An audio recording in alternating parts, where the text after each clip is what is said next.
بسم اللہ الرحمن الرحیم۔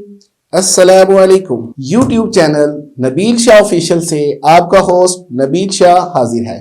دوستو، بیت اللہ، بیت العتیق، خانہ کعبہ، قبلۃ المسلمین، کعبۃ اللہ اور بیت الحرام مسلمانوں کی اس مقدس عمارت کا نام ہے جہاں مسلمان رک کر کے نماز ادا کرتے ہیں، اور یہ عین مسجد الحرام کے وسط میں واقع ایک عظیم خوبصورت عمارت ہے جو کہ کل عالم اسلام کا قبلہ ہے۔ یہ روئے زمین پر دین اسلام کا سب سے مقدس ترین مقام ہے۔ یہ ایک ایسا مقدس ترین مقام ہے جسے خود خالق کائنات نے اپنے محبوب حضور پرنور شافی یوم نشور علیہ السلام کی نسبت کے طفیل اور شہر کی حرمت اور عظمت کے جا بجا قسم کھاتا دکھائی دے رہا ہے۔ محب کی یہ قسم اپنے محبوب سے عشق کی معراج ہے۔ دوستو، آج کے ولاگ میں اسی مقدس ترین عمارت کا تفصیل سے ذکر کروں گا اور اس کی اندرونی اور بیرونی ساخت اور اس عمارت کی اندر خوبصورت مناظر بھی آپ کے سامنے پیش کروں گا، اور الحمدللہ میں خود بھی کئی مرتبہ ان مقامات کی زیارت کر چکا ہوں۔ تو دوستو، آئیے آج میں آپ کو اپنے ان تجربات کی روشنی میں سب منظر ایسے پیش کروں گا جیسے میرے ساتھ آپ بھی خود اس مقدس مقام پہ موجود پائیں گے۔ تو آئیے دوستو، اس ویڈیو کے آغاز سے پہلے جلدی سے اس چینل کو سبسکرائب، لائک اور شیئر کر دیجئے، اور بیل آئیکن کا بٹن دبانا نہ بھولیے گا، کیونکہ اس سے آپ کو میری آنے والی تمام ویڈیوز بر وقت ملتی رہیں گی۔ دوستو، کعبۃ اللہ کے 4 ارکان ہیں، 4 کارنر جن کے نام مندرجہ ذیل ہیں۔ نمبر 1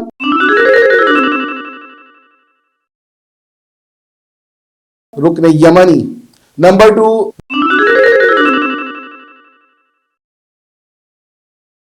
رکن حجر اسود، نمبر 3 رکن شامی،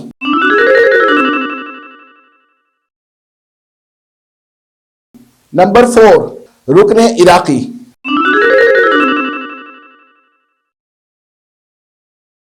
ارکان کعبہ زمین پر 4 جہتوں کے مقابل ہیں۔ حجر اسود کے مقابل مشرق ہے، اور اس کی مخالف سمت میں رکن شامی یا رکن مغربی ہے، اور رکن مغربی کے طرف اور رکن یمنی جنوب کی سمت ہے، اور اس کی مخالف سمت میں رکن عراقی یا رکن شمالی کہا جاتا ہے۔ حجرۃ الاسود کو مقام مطاف بھی کہا جاتا ہے۔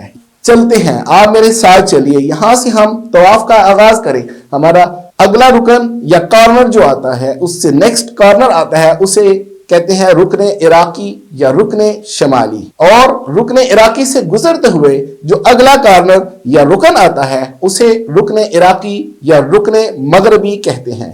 اس کے بعد جو اگلا اور آخری کارنر آتا ہے اسے رکن یمنی یا رکن جنوبی کہا جاتا ہے۔ عمارت کی ساخت، خانہ کعبہ رکن یمنی سے اگر ہم آگے آتے ہیں تو جو نیکسٹ اگلا رکن آتا ہے وہ پھر ہم اسی مقام پہ مقام مطاف پہ پہنچ جاتے ہیں، جس کو رکن حجرۃ الاسود کہا جاتا ہے۔ خانہ کعبہ کے اندر 3 ستون اور 2 چھتیں ہیں۔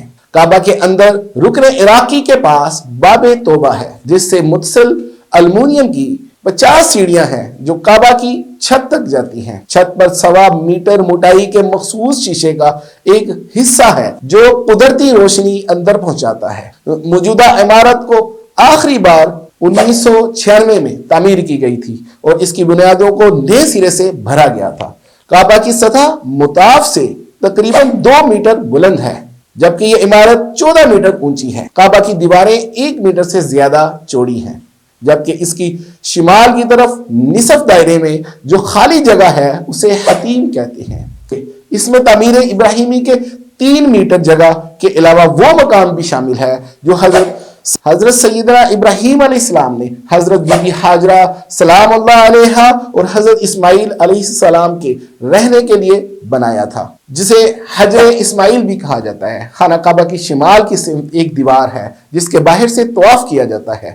اس دیوار کے متعلق کہا جاتا ہے اس کا بیرونی رقبہ، اور یہ دیوار بھی پہلے قدیمی خانہ کعبہ میں شامل تھی۔ حتیم شریف کی چوڑائی 90 سینٹی میٹر ہے اور اونچائی 1.5 میٹر یعنی 4.9 فٹ ہے۔ اگر مقام ابراہیم خانہ کعبہ سے تقریباً 13.25 میٹر مشرق کی جانب قائم ہے، یہ وہ پتھر ہے جسے بیت اللہ کی تعمیر کے وقت حضرت ابراہیم علیہ السلام نے اپنے قد سے اونچی دیواریں قائم کرنے کے لیے استعمال کیا تھا تاکہ وہ اس پر اونچے ہو کر دیوار تعمیر کر سکیں۔ بعض روایات میں یہ بھی آتا ہے کہ یہ پتھر خود بخود اوپر اور نیچے یعنی ہوا میں معلق رہتا تھا۔ اس پتھر پر حضرت سیدنا ابراہیم علیہ السلام کے پاؤں کے نشانات آج بھی موجود ہیں، جسے شیشے کے چھوٹے سے گنبد کے اندر محفوظ کیا گیا ہے، جسے آپ اپنی آنکھوں سے زیارت کر سکتے ہیں۔ 1967 میں 1967 سے پہلے مقام ابراہیم ایک الگ کمرہ تھا، مگر جیسا کہ میں آپ پہلے بتا چکا ہوں کہ اب مقام ابراہیم کو سونے کی ایک سنہری جالی میں بند کر دیا گیا ہے۔ اس مقام کو مصلی کا درجہ بھی حاصل ہے۔ امام کعبہ اسی کے پاس کھڑے ہو کر کعبہ کی طرف رخ کر کے نماز پڑھانا شروع کرتے ہیں۔ زائرین کی طواف کے بعد یہاں 2 رکعت نفل پڑھنے کا حکم ہے، لیکن ہر وقت شدید رش کی وجہ سے ایسا موقع قسمت سے ہی ہاتھ آتا ہے۔ باب کعبہ، کعبہ شریف کی عمارت کے اندر داخل ہونے کے لیے صرف ایک دروازہ ہے جسے باب کعبہ کہا جاتا ہے۔ باب کعبہ زمین یا حرم کے فرش سے 2.13 میٹر اوپر ہے۔ یہ دروازہ کعبہ شریف کی شمال مشرقی دیوار میں موجود ہے اور اس کے بائیں طرف انتہائی قریب رکن حجر اسود نصب کیا گیا ہے، جہاں سے طواف کی ابتدا کی جاتی ہے۔ 1942 سے پہلے باب کعبہ کس نے تعمیر کیا اور کیسے تیار کیا، اس کا تاریخ میں کہیں تذکرہ نہیں ملتا۔ تاہم 1942 میں سلطنت عثمانیہ کے فرمانروا سلطان ابراہیم بدر نے پہلی بار چاندی کا دروازہ نصب کیا تھا۔ اس کے بعد 1979 میں سعودی فرمانروا نے خانہ کعبہ کے لیے سونے کا سنہری دروازہ بنایا۔ یہ سنہرا دروازہ تقریباً 300 کلو گرام سونے سے تیار کیا گیا تھا، جو تاحال خانہ کعبہ میں نصب ہے۔ مقام ملتزم، مقام ملتزم باب کعبہ اور حجر اسود کے درمیان بیت اللہ کی دیوار کا وہ حصہ، وہ مقام ہے جسے ہم ملتزم کہتے ہیں۔ بیت اللہ کے وہ مقامات جہاں دعائیں قبول ہوتی ہیں، ان میں ملتزم کو خاص ایک اہمیت حاصل ہے۔ مقام ملتزم ایک ایسی جگہ کو کہتے ہیں جس سے چمٹا جاتا ہے۔ یہ دیوار تقریباً 2 میٹر طویل ہے۔ رکن یمانی،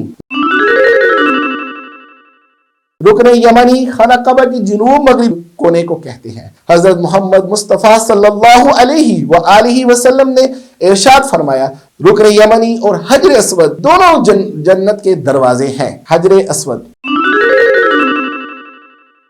حجر اسود عربی زبان کے 2 الفاظ کا مجموعہ ہے۔ حجر عربی میں پتھر کو کہتے ہیں اور اسود سیاہ اور کالے رنگ کے لیے بولا جاتا ہے۔ حجر اسود وہ سیاہ پتھر ہے جو کعبہ کی جنوب مشرقی دیوار میں نصب ہے۔ اس وقت یہ 3 بڑے اور مختلف شکلوں کے کئی چھوٹے چھوٹے 5 سے 6 ٹکڑوں پر مشتمل ہے۔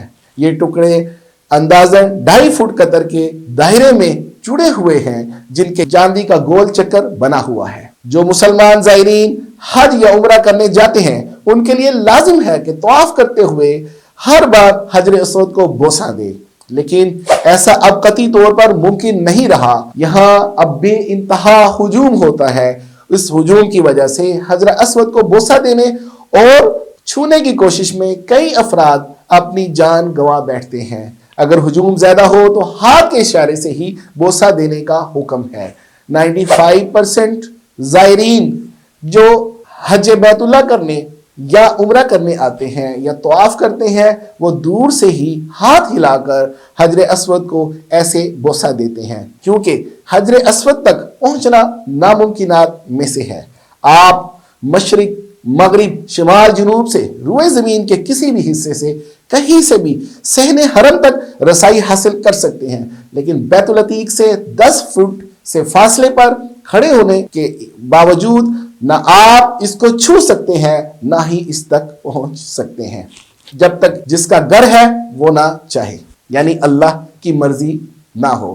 یہ ایک صبر آزما امتحان اور کٹن منزل ہے۔ اللہ سب مسلمانوں کو حج بیت اللہ اور روزہ رسول کی زیارت نصیب فرمائے، آمین ثم آمین۔ دوستو، اب تک کے لیے آج میں نے آپ کو خانہ کعبہ کی عمارت کا وزٹ کروایا تھا، ایک مختصر سا ولاگ تھا دوستو۔ مجھے امید ہے کہ آپ کو میرا یہ ولاگ پسند آیا ہوگا دوستو۔ اب تک کے لیے اتنا ہی، بہت جلد میرے اگلے ولاگ میں دوبارہ آپ سے ملاقات ہوگی، تب تک کے لیے مجھے اجازت دیجیے۔ میرے چینل کو سبسکرائب، لائک، بیل آئیکن کا بٹن دبانا نہ بھولیے گا۔ پھر دوبارہ آپ کو ریمائنڈ کروا رہا ہوں، اپنا عزیز و اقارب کا خیال رکھیں۔ اللہ حافظ۔